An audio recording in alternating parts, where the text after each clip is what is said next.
So, thank you. Recording in progress. So go to types of products.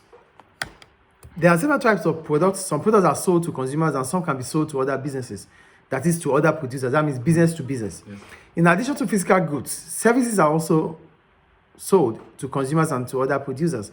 Products are usually grouped into the following types. One, we have consumer goods. Yes. These are goods which are bought by consumers for their own use. That means goods that are basically bought to be used.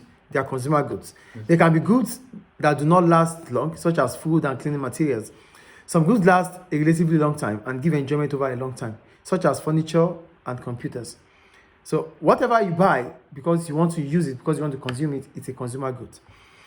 It's a consumer good. Then we go to consumer services. These are services that are bought by consumers for their own use, including repairing cars, hairdressing, education, even insurance. These are consumer goods. Producer goods. These are goods that are produced for other businesses to use. That is business to business. They are bought to help with the production process. Examples include trucks, machinery, components. Producer services. These are services that are produced to help other businesses. Examples include accounting, insurance, and advertising agencies. Why they use insurance here? Yes. Insurance is also consumer goods, consumer service, because I can insure my car. Mm-hmm. So you don't have to be a company to insure your car. Do you get the point here? So insurance can either be consumer service or producer service. I think the point is clear there. Yes. Defining the type of product the business is producing is important. When deciding how the product will be developed and marketed. So promotion of a producer good will be quite different to promotion of a consumer good. So this is discussed later. So producing the right product at the right price is an important part of marketing mix. So you have to understand the kind of product you are producing. Yes. And the kind of promotion you do for a producer good must be different from the kind of promotion you do for a consumer good. Yeah. So the product needs to satisfy consumer wants and needs. If it does not, then it will not sell. Yeah. So now the product, it needs, well, you have said when you are producing the right product, you have to produce it at the right price. That will bring the marketing mix to be effective. Yes. So then it goes to products meeting the needs of customers. So if it is only when the product meets the needs of customers that it is satisfying customers. So if customers are not going to be satisfied consuming your product, they won't come back to buy. Then you will not sell. So you might sell the first time, but selling the first time is not important as customer returning to buy it the next time. Yes. Do you get it? Yeah. So selling the first time is not as important as customer coming back to buy the next time. That is when your product has quality. That is when there's customer loyalty. Yeah. That is when you can increase your revenue. Yeah. The product also needs to be the right quality so consumers are willing to pay the price for it. So the price must be in line with the quality. So if it's of great quality, consumers will buy. Yeah. And if it's services too.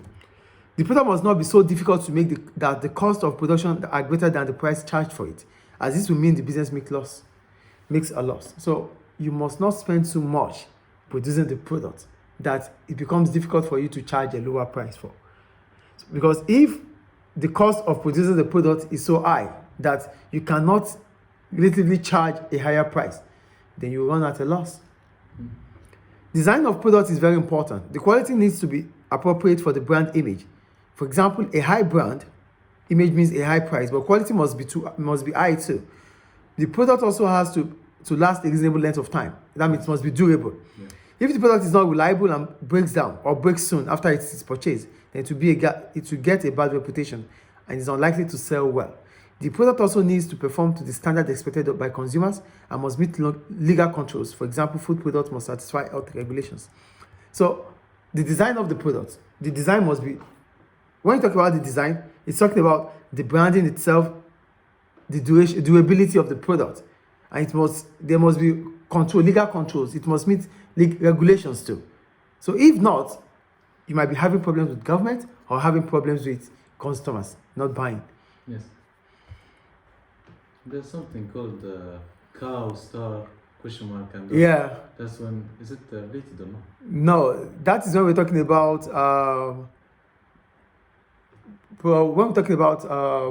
what's it called? Product. market share No, and this is when we're talking about product portfolio. So what makes a product successful? They said, one, a product is successful if it satisfies existing needs and wants of consumers. So the first thing is, your product will be considered being successful if it meets up the needs of what? The needs and wants of consumers, yes. existing customers. Do you get it? Yeah. Two, if the design is well, that means it's reliable. The quality should also be, they said design, performance, reliability, quality should all be consistent with the product's brand image. Yes. So a product will be considered as successful if it's reliable, if it is consistent in terms of quality. Yes. So they buy it today, they buy it tomorrow, they buy it next year, the quality is still intact, then it's successful. Yes. If it is capable of stimulating new wants from the consumers, if your product demands customers to want more of another version of it, that means it's a successful product. There's iPhone 12, there's 12 Max or whatever it is. Why are these demands coming? They are coming because the product itself is successful. So that's why they want they want new version of them. Yes. A product is considered successful if it's not too expensive to produce. That means there's allocative efficiency. But that is economics anyway. So it means you're not spending too much to produce the product. That would allow you to sell at a lower price. Yes. Such product is successful. If the first business to produce the new product or introduce new changes to the original product before its competitors. So if you are the first business, the first one to change or to make changes to invent something on that product, that means the product is successful. That means you do it and others follow. It's a successful product. They wouldn't follow if the product is not successful. Yeah. And the last one, has something very distinctive that makes it appear different. It is unique from those of your competitors. Yes. So these are reasons why we might say a product is considered successful. Is it clear?